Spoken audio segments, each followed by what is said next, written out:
This thing on? I don't have anything written down or anything. Me neither. Okay. How are we doing today? I hope you're good. And if you're not good, hopefully this episode helps. I had this entire introduction put together about where my mind was prior to meeting my first guest on Life Math, Mr. Casey Karns. I had a few salacious tidbits and factoids at the ready, which all deserve their own episodes, honestly.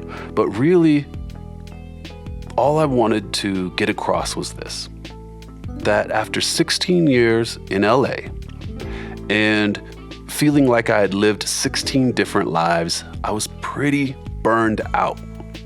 When I arrived in LA, I was 24 and I was hungry for everything the city had to offer, and it fed me like a Vegas buffet in the 80s.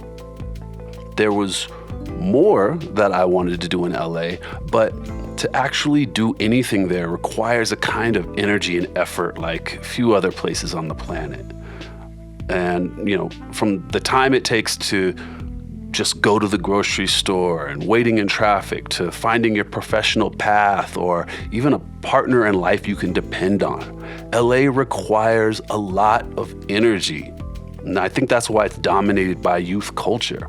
But after doing just about everything I wanted to do there, I had become so spiritually exhausted and bitter at the general quality of life there that I knew it was time for a break. And I love LA, but to love LA is to never expect that love in return. You just find it wherever you can. And I guess, honestly, I needed some love in my life again. Even if it was just a stranger not being so self-absorbed that they actually said hi when I passed them on the sidewalk. So, I'll get into LA life in other episodes for sure. But for now, just know that in 2016, I moved back to Denver, and Denver had changed dramatically since I'd been gone. And Casey was one of the first people I met when I got back that I didn't already know from before I left. And I knew from jump that either he was one of the nicest, most genuine people I'd ever met, or he was an absolute sociopath who used that kind of natural, overt authenticity as a facade to lure people into a basement somewhere. Lucky for me and the city of Denver, he's the first, in spades. And until this interview, he and I never really sat down to chat. So I hit him up, suggested he, check out some other episodes of the podcast, and then asked if he would be my guest. And he said yes.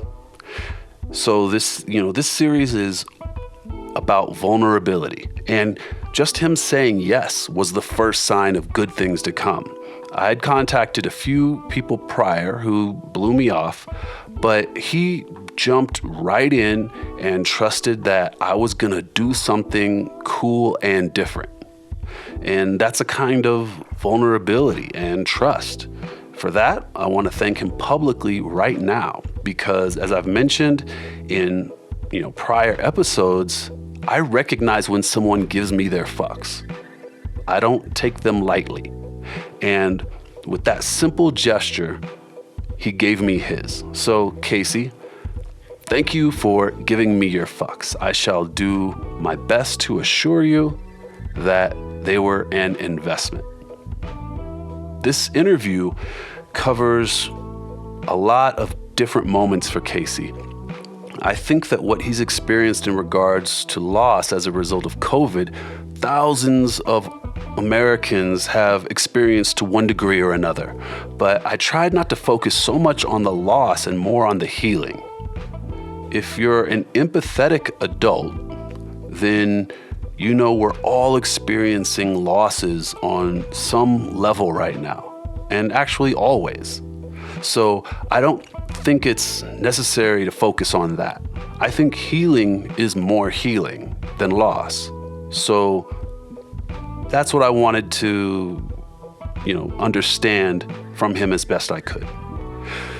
So sit back, meet a very awesome fellow human, and do what we all need to do a little bit more often. Just listen. I met you the week you moved back. Okay, that's what I was gonna say. Is Smoking I hate to be an asshole, but Cold Crush Patio. Right. Musa introduced us, and he looked like he had seen a ghost when you walked up. I remember that. Right. In particular. He was just like, "What the hell?" Yeah. Fuck. Yeah. You were the owner of Metal Arc. Metal Art Kitchen. And at that point, when I met you, how long had the restaurant been open for? Oh, probably a year. So the place had been open for a year. Was it good? Was it like thriving, or was it just like how's it, if you open up a restaurant, like what's good, what's what's like, holy shit, it's popping. Good is paying all the bills on time, every time. That's really good for any restaurant. Right. Keep the doors open. And we were doing that. I think I made $20,000 personally that first year. What were you doing before that? Well, I managed this place called Baker Street Pub for about 8 years. Mm-hmm. And my mom got really sick and she passed. But while she was sick, I quit so I could spend time with my family. But during that time, my friend Jason had been building a bar, and it took him about a year, and I would just kind of keep popping in and seeing what he was working on. And right. He didn't have any bar experience. He knew how to hang out at them. So I was just going. I mean, he just going for it. Yeah, he just went for it, and it was a huge motivation for me personally, to just kind of see something come up. So prior to opening up Metal Arc, you didn't have any. That was your first thing too. That was my first ownership venture, right. For sure. Right. I'd been working for other people my whole life at that point, and got really sick of it. Yeah, it blows. It really does. And I was with my best friend Josh, who had been, at that point, Josh had been cooking for, I don't know, close to 20 years. Right. It was crazy because like we were both sitting on his porch, and we were complaining about our bosses, and I was just like, stop. What are we doing? Right. I was like, what the hell are we doing here? I was like, we need to open up our own restaurant. And we both were just like, there's like this path like laid before us, and we could see it, and it was just like, okay, we're gonna do this. Like, what do we do? That's dope. And I was like, we find the money, and we made one phone call. Oh, no shit. Yeah. Then it was meant. That's definitely. If it's that easy to come up with the money, it was definitely meant to be. It was crazy. So when you found the building, was it officially? It had officially turned into Rhino, right? No. Well, was it still 5 points? They had named it that, I guess, but it wasn't like. I mean, we were hanging out at the Metal Arc every Sunday, right? I mean, it was the goodness, right? And, I mean, we were there. It was the place to be, right? Smoke blunts, listen to the good shit, yeah. Hang out with chicks, hang out with all the boys, connect. Right. So by the time we met, I had moved back from LA. Metal Arc had been going for a year. And we spent well over a year just building it. So I was about 2.5 years deep on that space. Right. It was a food desert, which was very appealing to us. There was actually parking. Right.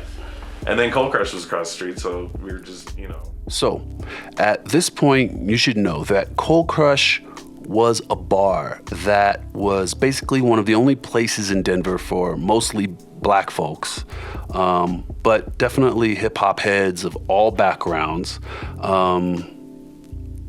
and gangsters, and beautiful women, and the occasional tourist who was lucky enough to stroll in on a weekend night to find an extremely fun and diverse scene in Denver.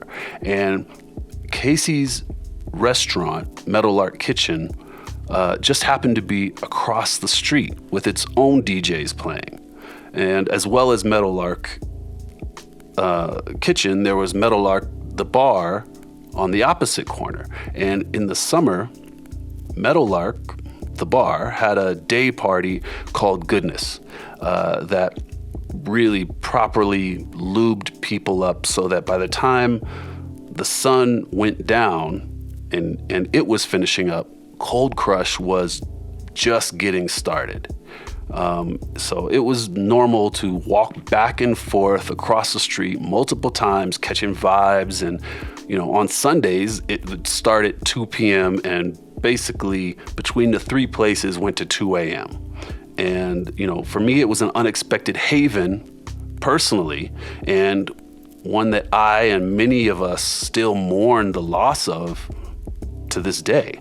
Because although Denver has grown tremendously in terms of population and business, it has yet to catch up culturally. So these places were essential.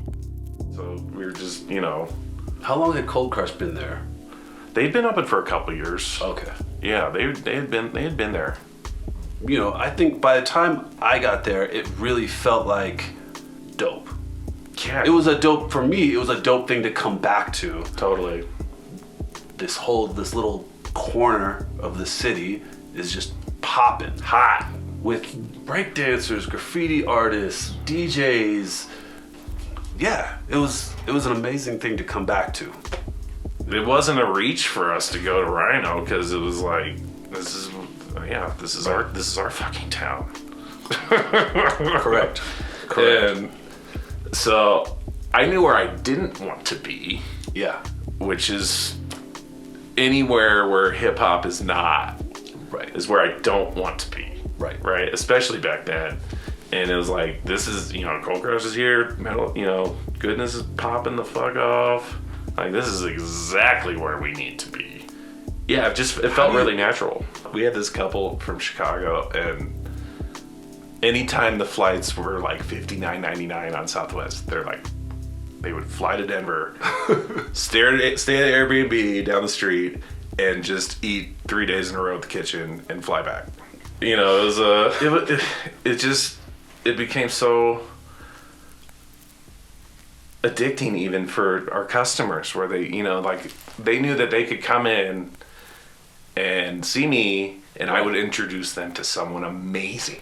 Right. Every time. And people would that was therapy for me. I'd be like, you two don't know each other? Right. This blows my, you're the most amazing person ever. Right. You won't believe what this person can do. And I'd be like, you guys have to talk. And then they'd close the bar down. Right. It'd be like 5 hours later, and then now they're, years later, they're still just best friends. Right. It's so funny. I saw that over and over. That kind of energy is not common. No, but I wanted it to be. Well, right. And having Detour, It felt common there. having Thomas with his art and just his personality and how positive he is and what a teacher he is, Right. and just, I never knew it was going to be like that with him, but the more I got to know him, just oh, this guy is absolute magic all the time. Thomas Evans, or Detour, which is his artist name, is also someone I'd like to have on here at some point. You should look him up. because his journey as an artist has been inspiring from the outside looking in. And from what I can tell and from what I've heard, he's incredibly open to discussion. And again, I think we all need more examples of the multitude of ways to get to wherever we want to go in life. And life math is about exactly that, the in-between times. The goals may be different, but I feel like the strength we muster to face those challenges and remain curious about where we can go if we push ourselves is universal. So, anyways, back to Casey. You know, we have a special community here, and it's completely misplaced right now. It is. It's really difficult for me to see. It's not the same though. It's not, and I used to get that all the time. And I don't know how people would come in and they would say, "This is the last one. This is the last place we have." All right. I'm sorry to bust in again so quickly, but I think that this sets up an issue that communities all around the country are experiencing. The loss of local restaurants and bars is the loss of community, and the smaller the city or town, the more devastating. Here in Denver, Black folks are the minority by a long shot. So without places like Meadowlark Kitchen and Cold Crush, it's really tough on the community. And even before COVID, there was a sense that we were losing places to go where we felt like we belonged and that we felt like belonged to us. So the kitchen is going, everything is good. I mean, was everything good? I mean, I had the most fun I've ever had in my whole life there. Okay. It's so funny. I remember Thomas was painting the mural out back on the patio, and I'm there with Oren and Musa, and Oren just looks at me and goes, "So you're the guy that just gets to do whatever he wants?" And I was like, "Yes, I guess I am." I mean, and I just sort of kind of kept that mantra, I guess, for the whole time I was like, yeah. People would always come up and be like, "You need to do this, you need to do this," and be like, the answer is absolutely not. Right. Every time. Not that your idea might be good or whatever, but this is what Josh and I are committed to doing, and this is what we're doing. Yeah. And, you know, we'd get people that wanted a DJ there all the time. You know, they'd come and, I will kill it here. And I'd be like, right. Yeah, good for you. You have to hang out. You can't just come in here and act like you're my savior. Right. Because I don't need you. Because Jib's killing it. Right. You're going to take Jib's job? Right. No way. It isn't as cliquish as people want to make it out to be. It's just people aren't willing to put in the time. All right. So let's shoot to right when COVID's, like, when you heard about it. Oh, well, be a good person. Shout out to Julian. You know, I was hanging out with Julian all the time, and because they were just opening up right there in the behind the market, and he showed me this like app, or it was like a GIF or something, and it showed this little dot over Wuhan, and then it like it looked like a fucking zombie movie, and I just looked at him, and he's like, "This is real," and I was like, "Conspiracy, cuz come on, dude, I know you're better than this." Right. And I was like, "You are not one of these conspiracy motherfuckers," and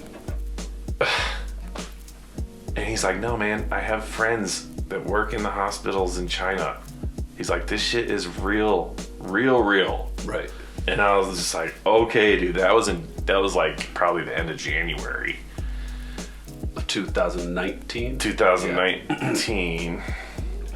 And it was so crazy, like. And so within I'll just say, like, we had just been evaluated on our business as worth $2.4 million, like, that week. And we were riding high, me and Josh, just like all this hard work, Paying just off. countless hours, every day, all day, every waking thought. And like, just, you know, we were just like, man, this feels fucking good. I know I don't have anything in my bank account, but I will. Yeah. And then 2 months later, it's all gone. Quite the rude way. I mean, you know, that basically that time in February, you could start to I mean, February is always slow anyway, you know, in the restaurant business, just because Denver's so damn cold, but in February. But we were like, okay, people are spooked. Yeah. Like, they're not coming out. Right. We can feel it in the bank account. Yep. And we can see it just by the empty seat. Like, people are starting to get spooked. Do you think that the way that things are now, you'd be the kitchen would still be around? No. Like, I don't want anything to do with the style of the service industry right now, because there's no relationship. No, you it's know, very sucks. Very transactional. Right. It's like retail. Exactly. Yeah, so I mean, that's not the business that I fell in love with. The businesses that are around now, they just had money in the bank sitting there, or to get through it. I'll tell you one thing that Josh and I realized early on was the level of food that we were executing. We were the only ones that weren't millionaires.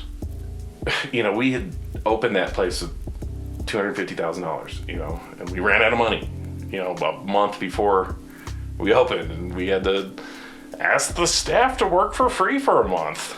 Yeah. And they were all about it. And we never would have gotten off the ground without that, you know what I mean? And like, granted, everyone's lost. Like, I don't care how much money you have, you've lost. Yeah, the industry is in absolute chaos right now. What's the most difficult part? Seclusion. You know, I mean, I'm such a people person. Right. And to just basically mourn with your whole globe is exhausting.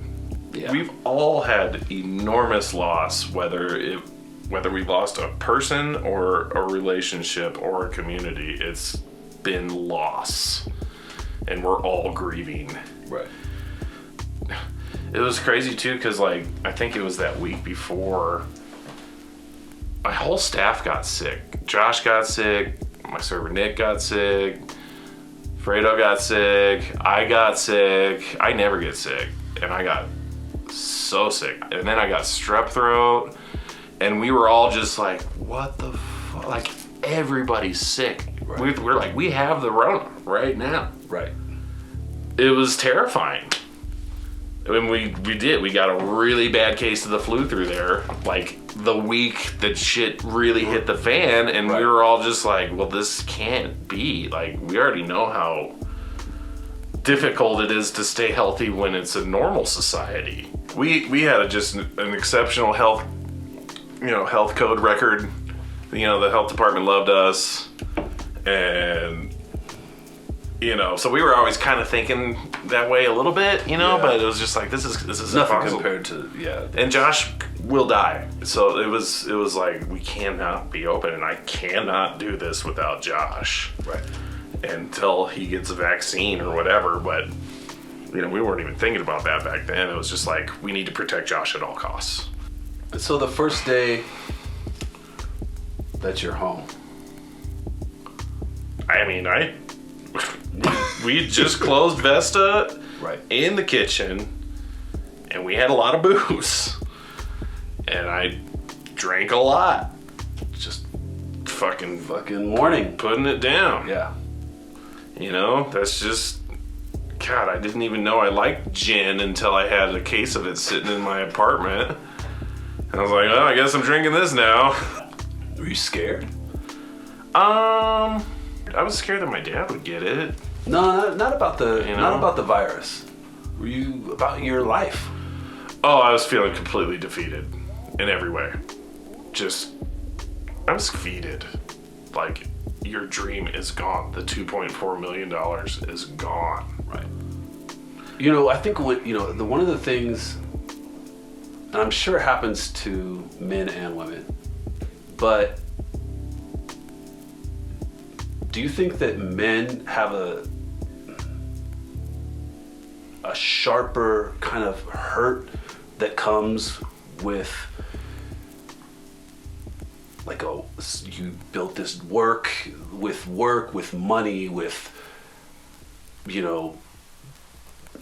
know what you're saying. You know what I mean? Like I think guys want to fix everything all the time, and there's some things you just can't fix, and it's very difficult for men to deal with, whether it's cancer or a plague or losing your business. I mean, it's very defeating. I mean, where does that come from? I mean, just me personally, it's always been, I've worked with my hands, you know what I mean? Like I bust tables. I built a restaurant with my hands, Right. We built everything in there. And I don't know, when my mom got sick, it was very much, we're always trying to come up with ideas of what mom can do to get well. Right. But it's stage 4 cancer. There's no getting better with her scenario. And that was, and that's where I kind of realized, okay, we're trying to fix everything. Some things just cannot be fixed. And you have got to come to that reality. Gotta find your peace with that. Yeah, because it's gonna hit you in the face one way or another at some point in your life. Right. What's the worst way that you handled it? The worst way? Did you fight more with your girlfriend? Is that possible? Is that possible?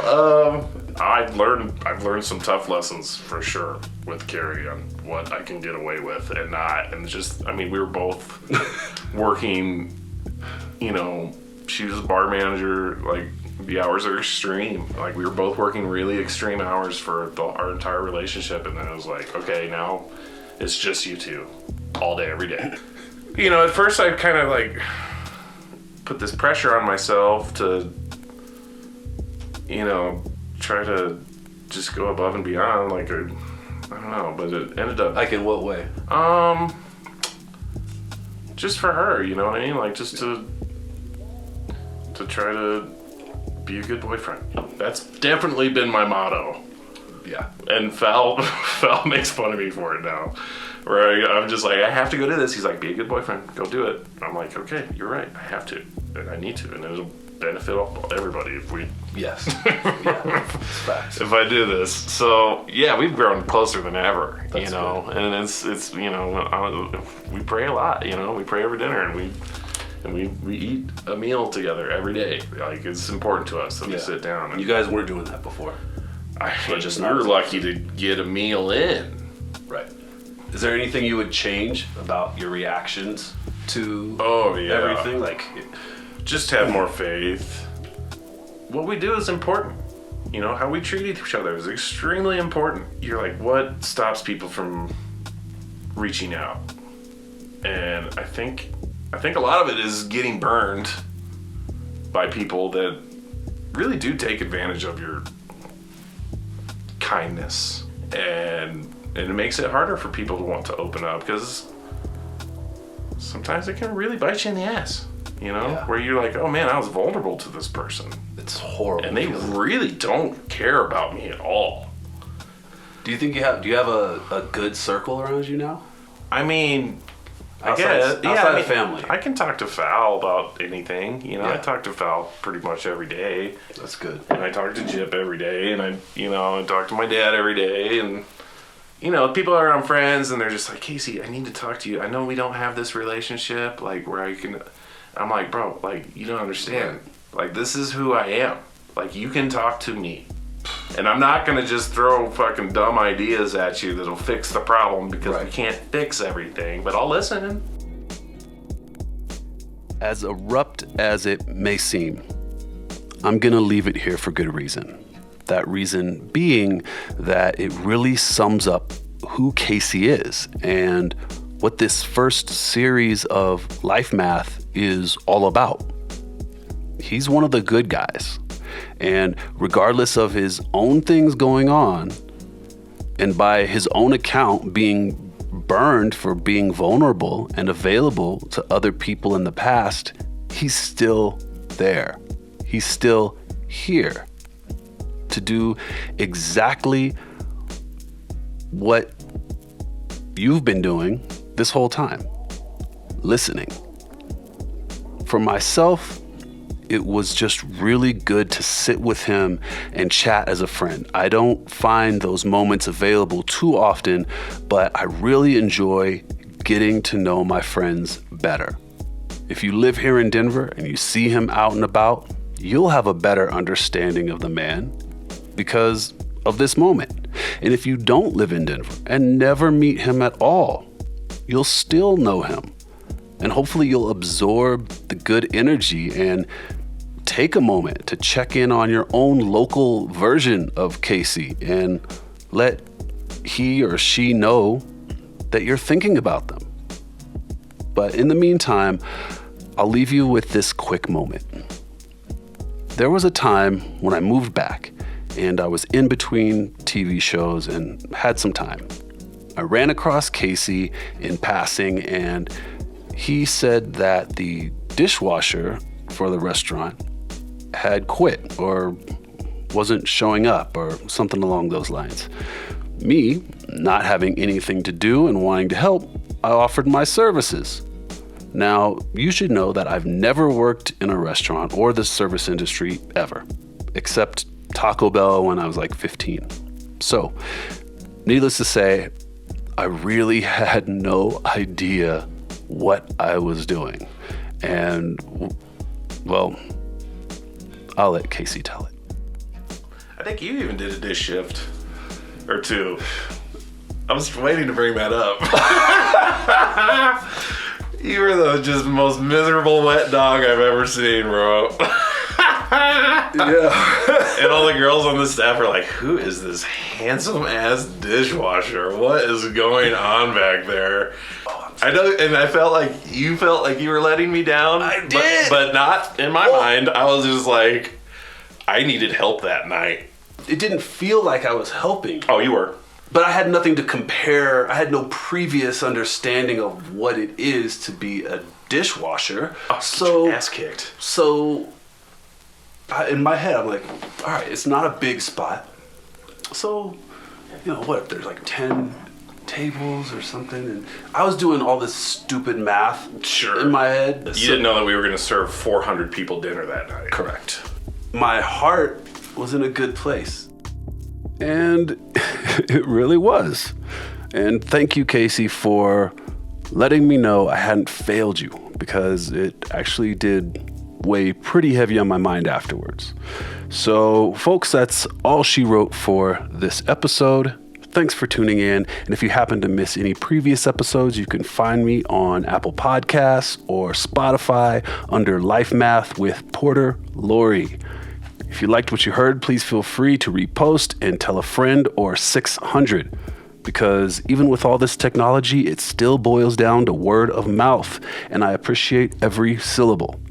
In the meantime and in between time, be good to others and yourself. I'm out here. Peace.